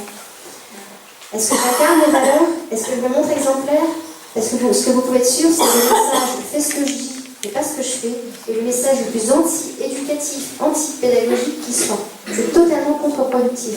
Donc c'est super important d'apprendre à être cohérent, et être ce qu'on appelle aussi congruent. Congruent, c'est-à-dire être aligné entre ma tête, ce que je pense, mon cœur, mes émotions, et mon corps, mes comportements, qu'est-ce que je donne à voir. C'est ça qui va permettre de cultiver une relation d'authenticité, d'abord avec soi-même, et après avec les enfants, dans le respect mutuel de nos besoins. Alors je vais détailler un petit peu. Agir sur l'environnement matériel, ça va être quoi? Eh bien, moi qui ai beaucoup déménagé dans ma vie de famille, j'ai aussi, à l'extérieur en France, j'ai aussi beaucoup déménagé à l'intérieur de nos espaces de vie. Donc c'est ça, ça va être accepter de faire évoluer votre environnement matériel pour qu'il s'adapte peu à peu à l'enfant. Dans quel but? De l'aider à développer son autonomie. Alors l'autonomie, c'est quoi? C'est deux choses. C'est apprendre à faire seul, mais c'est aussi apprendre à demander de l'aide quand je ne sais pas faire seul. Autrement dit, aider l'enfant à développer son sentiment qu'il est responsable de ses actions, qu'il est responsable de soi. Et quel va être le gain en adaptant l'environnement matériel aux besoins de l'enfant? Pour l'adulte, c'est qu'il y aura moins de noms à poser, à dire et à répéter. Pour l'enfant, il y aura moins de freins dans ses élans d'exploration, ses initiatives. Et pour tous les deux, il y aura beaucoup plus de liberté. Alors il y a un courant de la pédagogie qu'on entend beaucoup parler actuellement, c'est la pédagogie Montessori, qu'on a fait un axe central de son accompagnement des enfants, où elle propose du matériel adapté aux enfants, à la hauteur des enfants, accessible, dans l'idée donc d'autoriser, de permettre l'exploration de l'environnement. Alors sinon, on se pose un peu chez nous, ça va être quoi? Par exemple, de penser à mettre une petite marche dans la salle de bain, pour cet enfant qui apprend à se laver les mains tout seul, ou à se laver les dents, mettre un porte-manteau à hauteur de la taille de l'enfant, mettre ses vêtements dans les tiroirs et des placards facilement accessibles pour qu'il puisse s'habiller tout seul. Et là, je ne peux pas m'empêcher de partager avec vous ce que j'ai pu avec mon aînée quand elle était bambine, dans sa deuxième année de vie. Alors, attachement oblige, on a tous connu ça, nos bambins, qu'est-ce qu'ils font? Ils nous suivent comme notre oncle, c'est-à-dire qu'ils ont encore besoin, plus comme un bébé, du contact physique, ils ont encore besoin du contact visuel avec leur figure d'attachement, donc ils vont nous suivre partout comme votre oncle. Et en même temps, deuxième année de vie, il y a un fort élan qui arrive. Ils sont de grands explorateurs en herbe, ils ont beaucoup d'envie de toucher, de découvrir ce qui les entoure. C'est bien que dans mon appartement, dans chaque pièce, il y avait un placard, un tiroir auquel elle avait accès. Donc dans la cuisine, le placard à boîte en plastique, ce qui m'a permis de lui montrer une ou deux fois simplement, et hier plus, ah oui, tu vois, à la porte du four, c'est chaud, attention, touche pas, c'est dangereux. Là, les petits boutons au-dessus de la gazinière, c'est pareil, quand on les tourne, il y a des petites flammes qui sortent. Attention, c'est dangereux, on ne touche pas. Par contre, là, cette porte, là, oui, tu peux l'ouvrir, regarde ce qu'il y a derrière.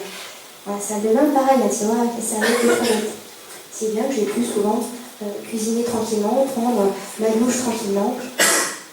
Alors, je ne vous cache pas qu'après, contrepartie de cette liberté pour l'enfant et l'adulte, j'avais comme un champ de bataille dans l'appartement. Il fallait ranger les montagnes de serviettes X fois par jour, ranger les montagnes de boîtes X fois par jour.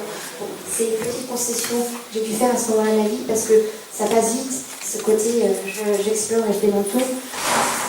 C'est pour permettre en tous les cas à l'enfant de construire sa capacité qu'il est capable de faire par lui-même et de développer ainsi une bonne image de lui-même. Donc c'est un investissement sur le long terme. Dans l'instant, effectivement, ça peut être fatigant, exigeant, épuisant, mais sur le long terme, c'est très bénéfique.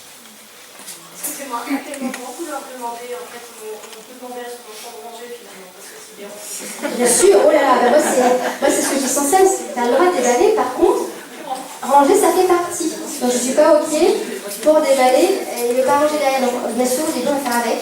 Et bien sûr que si c'est important pour vous d'enseigner ça, vous allez vous dire non, à votre enfant, on range, forcément comme on fait ensemble. pour qu'après ça devienne peu à peu un automatisme. Et c'est vrai que c'est un apprentissage. Hein. Ça va se faire. Et puis alors après, arriver à l'adolescence, vous allez voir ce que ça donne. Il y a une association Montessori gratuite qui est en train de se constituer sur Chartres. Il y a une assemblée générale au mois d'octobre et une association Montessori qui va être mise en place sur le territoire. Alors après, comment agir sur la relation? Eh bien, il va s'agir là encore de continuer à être contenant pour nos enfants, un peu à l'image du bébé contenu dans l'utérus de sa maman. Il y avait la chaleur, la douceur. Oui, notre rôle d'adulte, c'est de conduire nos enfants. Ils en ont besoin pour se sentir sécurisés, pour savoir ce qu'ils ont le droit de faire ou de ne pas faire. Autrement dit, ils atteignent la limite. Alors je l'ai mis entre guillemets parce qu'elle est connotée extrêmement négativement. Et là, je vous invite à aller vous plonger dans les livres de Jesper Jules parce qu'il explique avec beaucoup de justesse et de pertinence ce qu'on finalement on a à développer nous en tant qu'adultes. Souvent, ce qu'on fait quand on pose à la limite à l'enfant, c'est qu'on veut l'encercler. Or là, il nous invite au contraire à apprendre à nous délimiter nous-mêmes, c'est-à-dire à poser nos limites personnelles et individuelles dans l'interaction avec l'enfant.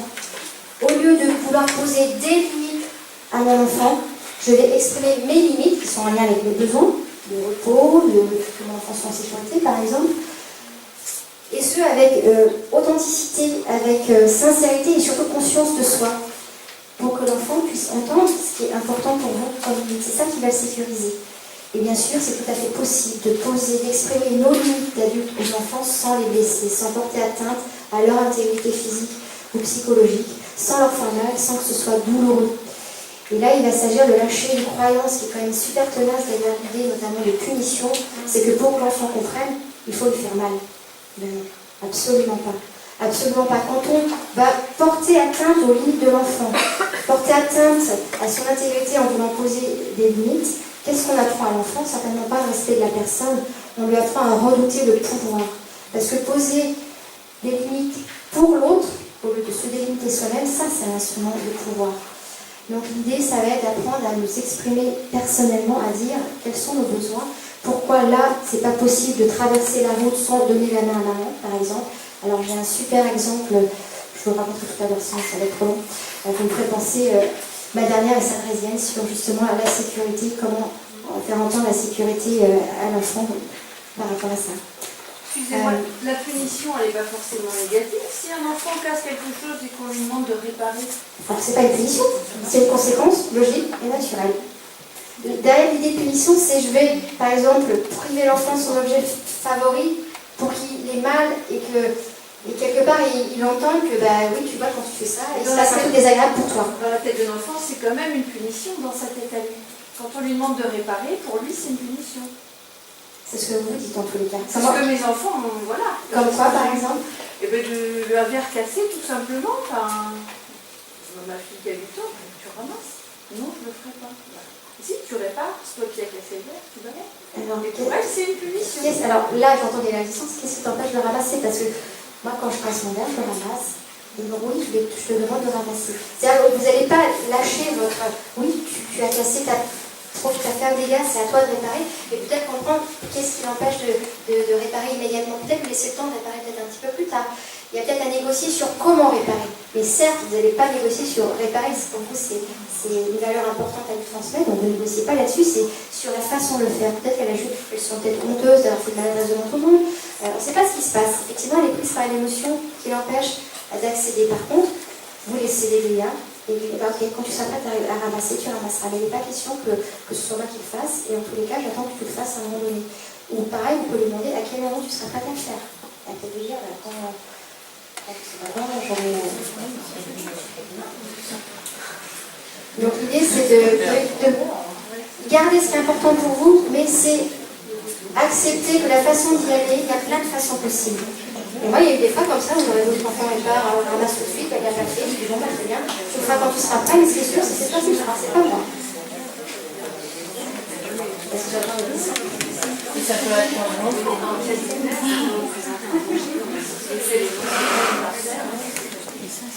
et bien dans ces cas-là, effectivement, comme sécurité, vous allez apposer la limite fin. Ok, je fais avec toi, je t'amène l'aspirateur parce qu'il n'est pas question qu'on marche pieds nus, qu'on se fasse mal.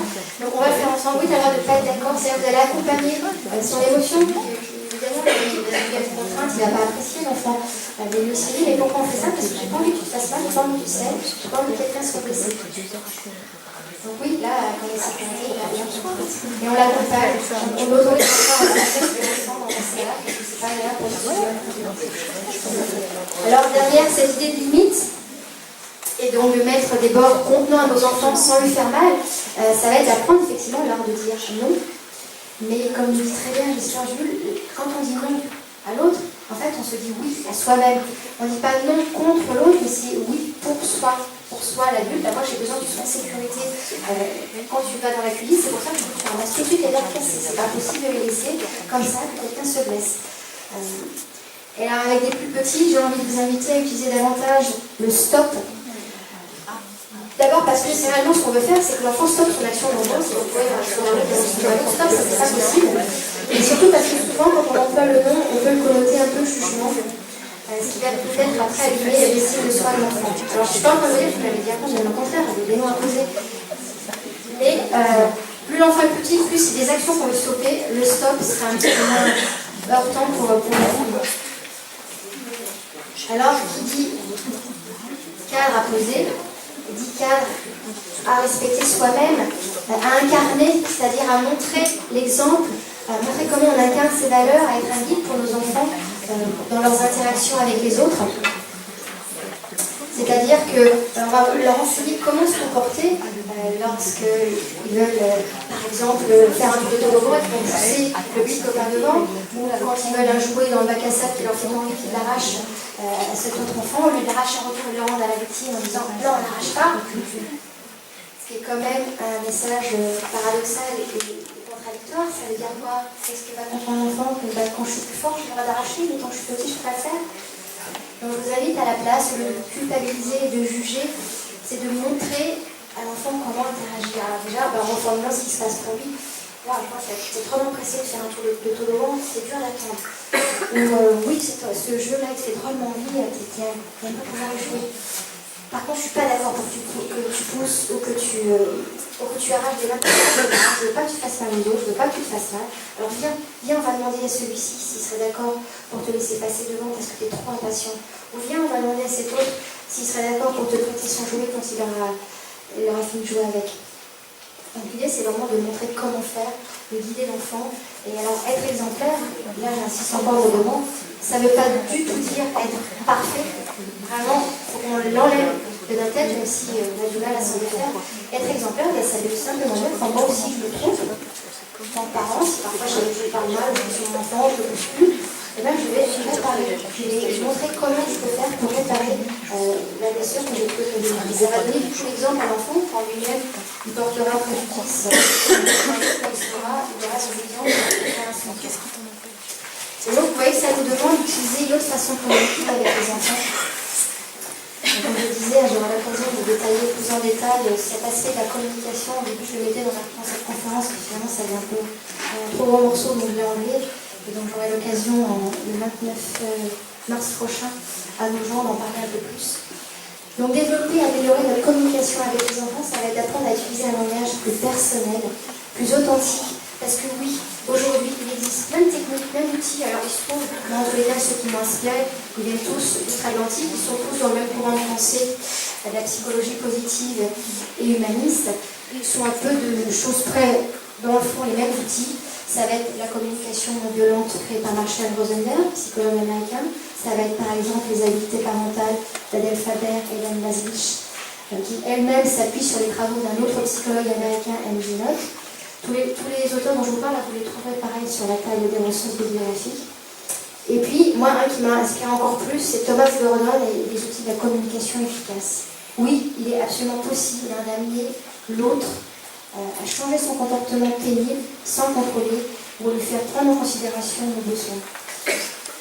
Mais au-delà des techniques, gardez en conscience et appuyez-vous là-dessus, les enfants ont vraiment besoin de sentir à l'origine de leur comportement et qui sont naturellement portés à limiter leurs actions, ils préfèrent le faire par eux-mêmes ou par consentement mutuel.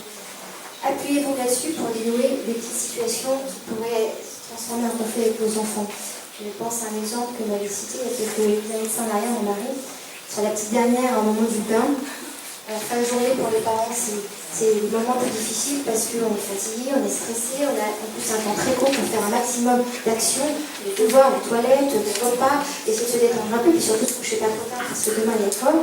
Bref, il était pressé de lui donner le bain. Elle a freiné les cafetières, elle voulait prendre pleinement part à cette activité de son quotidien parce que voilà, c'est un moment agréable pour elle. Elle voulait remplir de son bain, elle était toute petite, moi je crois moins de 2 ans. Alors au début, il a failli lui dire non, puis finalement elle a réussi à entendre sa demande, à dépasser sa résistance. Il dit ok, montre-moi jusqu'où tu veux mettre l'eau dans ton bain. Elle lui monte sur le bord de la baignoire avec son doigt. Ça lui a semblé acceptable, on lui dit ok, feu vert, vas-y, remplis la baignoire. Qu'est-ce qu'elle a fait? Elle a juste actionné aller-retour et c'était fini. Elle avait juste besoin d'être actrice, prendre part à ce qui constitue son quotidien.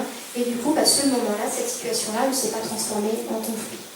Alors ça ne se passera pas toujours comme ça, parce que bien sûr, rien de tension se transforme en conflit. Pourquoi? Tout simplement parce que le conflit, dans une relation humaine, c'est inhérent. C'est bienvenu, c'est sain, c'est naturel, c'est structurant, c'est même obligatoire. Une relation humaine sans conflit, ça n'existe pas. Pourquoi? Parce que deux individus qui vivent ensemble n'ont pas les mêmes besoins, n'ont pas les mêmes émotions à l'instant de l'autre. Par contre, ce qui pose problème, effectivement, c'est qu'on n'a pas appris à gérer les conflits de façon non violente. Et souvent, ça dégénère en violence, en dispute. Et que là, effectivement, il va s'agir d'apprendre à gérer les conflits de façon non violente, en apprenant à s'écouter mutuellement, à entendre les besoins respectifs de l'enfant et de l'adulte. Et après, on ne va pas négocier sur les besoins, mais on va négocier sur des solutions pour répondre aux besoins. Trouver des solutions gagnant-gagnant. Donc là, effectivement, il y a des outils qui existent et qui nous permettent d'apprendre à gérer nos conflits sans violence. Et alors la voie qui consisterait à éviter les conflits, c'est une mauvaise voie aussi, parce que tôt ou tard, elle mène à la violence. Donc l'idée, c'est de ne pas fuir les conflits, mais c'est d'y aller. C'est un grand lieu d'apprentissage pour interagir avec les autres, pour prendre en considération les avis de chacun et de chercher ensemble des solutions. Alors je vous dis que je ne suis pas en train de vous promettre que ce sera facile, hein, mais c'est possible de travailler ensemble à trouver des solutions gagnant-gagnant. Alors au-delà des techniques, on va apprendre à acquérir, à développer, il y a surtout en nous, en tout être humain que nous sommes, des ressources intuitives qui vont permettre de donner facilement les tensions, qui vont remplir les avoirs affectifs des enfants et des adultes, et qui vont nous aider à développer notre bien-être, à nous développer sainement en tant qu'être humain. Ce sont le jeu, le rire, le mouvement. Tout être humain que nous sommes, nous avons besoin de rire, de jouer, de se toucher, de se câliner. Ça va permettre à l'enfant de se sentir reconnu en tant qu'individu aimé de façon inconditionnelle. Sachez que par exemple le jeu libre, c'est un aspect essentiel dans la pédagogie par exemple Steiner. À travers le jeu libre, ça permet à l'enfant de revisiter les situations, d'intégrer son vécu personnel, peut-être envisager de nouvelles solutions aux situations problématiques qu'il a rencontrées. Je vous invite d'ailleurs à expérimenter avec vos enfants des jeux de rôle où vous allez inverser les rôles, vous allez donner, si vous avez un enfant qui subit par exemple des relations autoconstruites, et bien vous allez donner l'occasion de jouer au celui qui sera le plus fort, ça sera par exemple la maîtresse autoritaire ou le copain qui dirige toujours les jeux, pour que lui aussi dans ce jeu-là de rôle, il va retrouver un petit peu de pouvoir personnel, expérimenter le rôle un peu puissant. Il y a bien sûr le rire. Le rire, c'est un super moyen de décharger des émotions. Arrêtons de qualifier nos enfants tout petits, nos adolescents, quand ils rentrent de leur journée, qui se mettent à rire bêtement. Et pas bêtement, non. Ils sont en train de libérer un flot de tension, sans doute de stress accumulé dans la journée. Et c'est quand même mieux de rire avec eux et non pas d'eux, mieux de les voir se taper dessus entre frères et sœurs. Après, il y a bien sûr le mouvement. Les enfants jusqu'à 5-6 ans ne peuvent pas stopper leur mouvement. Dans leur cerveau, les connexions ici qui permettent de stopper le mouvement ne sont pas construites. Donc un enfant jusqu'à 5-6 ans, 7 ans, est un être avant tout sur le moteur. Donc il a énormément besoin de bouger. Alors, il se trouve que malheureusement, dans le système scolaire français, on demande tout petit de rester assis, concentré. C'est vraiment, ça donne un effort surhumain à leur cerveau, si bien que ça fait dire à les élèves de ça que tous les enfants maternels après l'école devraient pouvoir jouer 1 heure librement dehors, bouger, courir, faire des jeux, de bras soleil, etc. Parce que par le mouvement, on libère le stress, on libère les tensions, et puis surtout, il faut courir, ça développe l'intelligence. C'est des études scientifiques qui l'ont prouvé. Donc, certes, le mouvement, ça va décharger les émotions, mais ça va aider vos enfants à devenir plus intelligents. Peut-être que vous sentez déjà que c'est votre personne qui disait une tête bien faite dans un corps bien fait. Donc, autorisons nos enfants, quand vous voyez votre enfant avoir des devoirs, il se pose de partout du vélo, il a tout questionné, au lieu de devoir, bon bah viens, on va mettre la musique à fond, on va danser un peu, viens, on va prendre de l'allant, on va jouer dehors. Et puis bien sûr les contacts. Au bout de 20 secondes de contact, de câlin, qu'est-ce qui se passe? Et bien, votre cerveau va sécréter l'ocytocine, cette fameuse hormone du bien-être, anti-stress par excellence, du bonheur. Donc ça, c'est une super ressource pour aider un enfant qui commencerait à déborder de partout, à perdre son contrôle parce qu'il devient trop stressé. Le contact, les câlins, et à utiliser même entre vous les adultes, utilisez ça. Je vous parlais tout à l'heure de l'enfant maltraité que j'accompagnais. Quand je parlais avec sa maman, je ne me suis pas vulgaire, je l'ai fait spontanément. Je lui parlais doucement en lui mettant la main sur l'avant-bras. J'ai observé son niveau de stress diminuer, son agressivité diminuer. Donc offrez-vous des câlins en permanence. C'est ça qui va permettre de baiser l'ocytocine dans vos cerveaux. Et puis bien sûr, pour les fratries, question. Voilà, dans la communication, effectivement, utilisez des phrases positives parce que le cerveau humain, il n'entend pas les négations. Ne cours pas, il entend cours. Et donc, à la place, dire on marche au bord de la piscine parce que c'est mouillé. Le tu vas tomber, c'est pareil, c'est une prophétie. Ça fait perdre la confiance à l'enfant et forcément, qu'est-ce qui se passe? Il perd sa confiance en lui. Effectivement, dans la communication, il y a des phrases à essayer de transformer pour qu'elles soient plus positives. Donc, je disais, oui, pour régler les conflits dans la fratrie, pensez à nourrir en temps individualiser chacun de vos enfants. Alors, je ne suis pas en train de parler de quantitatif, là je parle de qualité, de moments où vous êtes pleinement disponible à chacun de vos enfants, soit dans des moments choisis, où vous allez prendre rendez-vous pour faire, je ne sais pas, une histoire, un cinéma, ou alors des moments cueillis, notamment à l'adolescence, où ce sont vraiment des cours en âme, où les enfants les voient de moins en moins. Là, de temps en temps, ils vont mettre la tête derrière la porte de votre bureau, et là, visiblement, ils vont devenir un peu collants, visiblement, ils ont besoin de vous, sa figure d'attachement pour déposer peut-être des difficultés relationnelles avec un petit peu ou un message. Donc voilà, où on prend rendez-vous avec son enfant, où on essaie de cueillir les moments comme ils se présentent. Tout cela est un art bien délicat, parce que nos journées ne faisons que 24 heures. On a aussi à prendre en considération nos besoins, qu'il ne s'agit pas d'être cordial et à merci avec nos enfants, mais d'entendre les besoins qui sont les plus prioritaires dans l'instant. En tous les cas, sur ce chemin des ressources instinctives et intuitives, laissées porter par les enfants, eux ils savent naturellement rire quand ils ont besoin de décharger ou bouger, quand ils sont contents. Alors je vais garder pour la fin de dernier morceau. Le plus important pour moi, ça va être d'agir sur vous. Pour augmenter votre compréhension et le fonctionnement de l'enfant, il va s'agir effectivement de vous informer sur son développement émotionnel, psychomoteur, pour du coup avoir des attentes qui soient plus adaptées, plus réalistes, et du coup adapter vos réactions, vos demandes vis-à-vis de ce qu'il peut produire. Bien sûr, ça va nous demander aussi d'acquérir de nouvelles compétences. Parce qu'Adèle Faber, elle dit, j'appelle les habiletés parentales, bien ce terme. C'est-à-dire, si on veut apprendre les enfants à gérer leur stress et leurs émotions, il faut déjà l'apprendre pour nous-mêmes. Parce que malheureusement, on a rarement eu l'occasion de l'apprendre avec nos propres parents. Et ça va être bien sûr d'apprendre, comme le disait tout à l'heure Hélène, d'apprendre à communiquer, comment je parle, comment j'écoute mon enfant, pour avoir des échanges plus respectueux de chacun. Et puis surtout, pour s'occuper d'un enfant, il faut commencer par s'occuper de soi.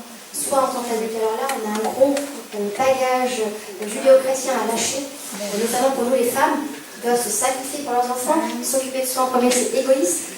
Et bien non, pensez à l'image du masque à oxygène dans un avion qui dépressurise. Vous commencez par le mettre sur l'enfant, une fois que vous êtes tombé dans les pommes, vous ne pouvez pas vous occuper de l'enfant. Donc c'est la même chose. Il s'agit vraiment de commencer par vous nourrir de vous.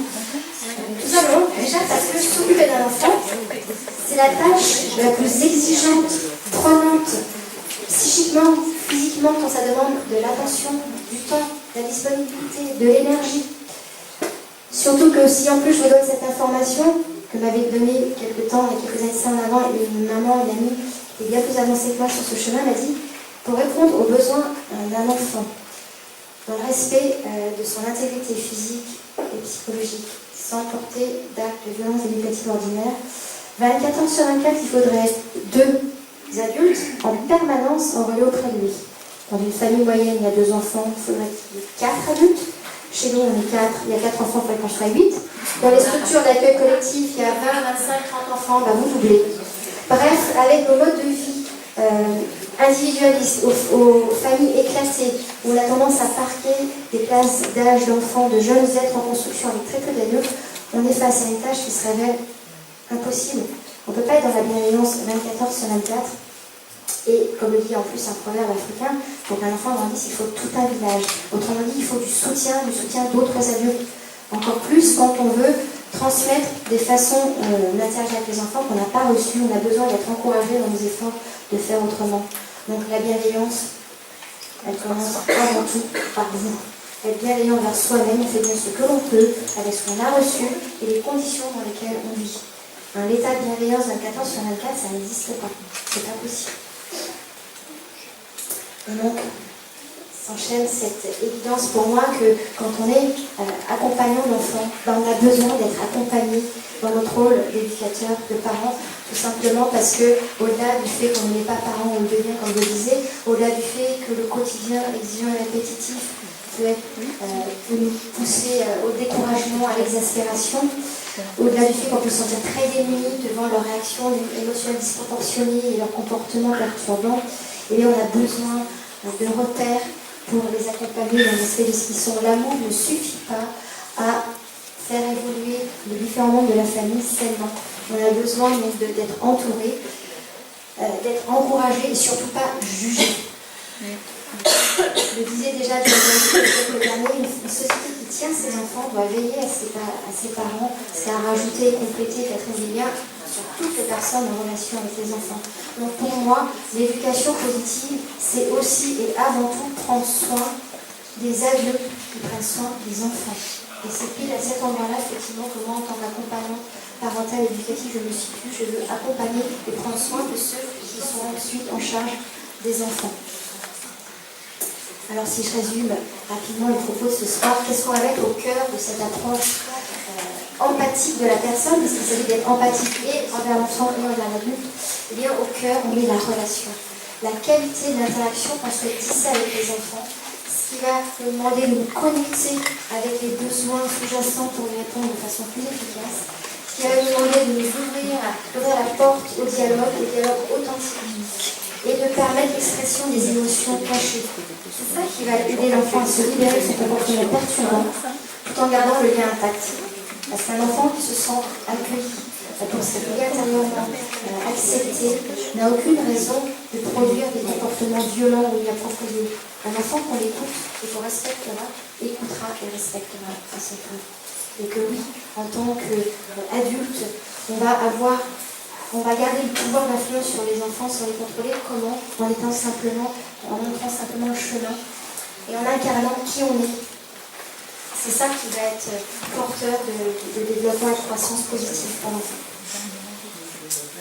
Alors, si je termine ici cette invitation à cheminer vers l'éducation, vers une éducation positive, j'ai envie de terminer par une image. J'ai commencé par l'image du parent chercheur, et donc je terminer avec celle du parent, de l'adulte, de l'éducateur jardinier. On l'utilise beaucoup dans la pédagogie Steiner. J'aime beaucoup, et ils appellent d'ailleurs les maîtresses des jardinières d'enfants à l'école maternelle. Cultivons effectivement le lien d'attachement pour un futur plus fraternel. Comme le disait Nelson Mandela, oui, l'éducation, c'est la plus puissante dont nous disposons pour changer le monde. Alors oui, cultivons ce lien d'authenticité avec nous-mêmes et les enfants. Nous avons tous à cœur de voir grandir sainement avec une bonne estime de l'être. Semons le plus possible ces instants de bienveillance envers nous-mêmes et envers les enfants. Et c'est ça qui permettra de transformer le monde de demain pour le respect de chacun. Je vous remercie pour votre attention.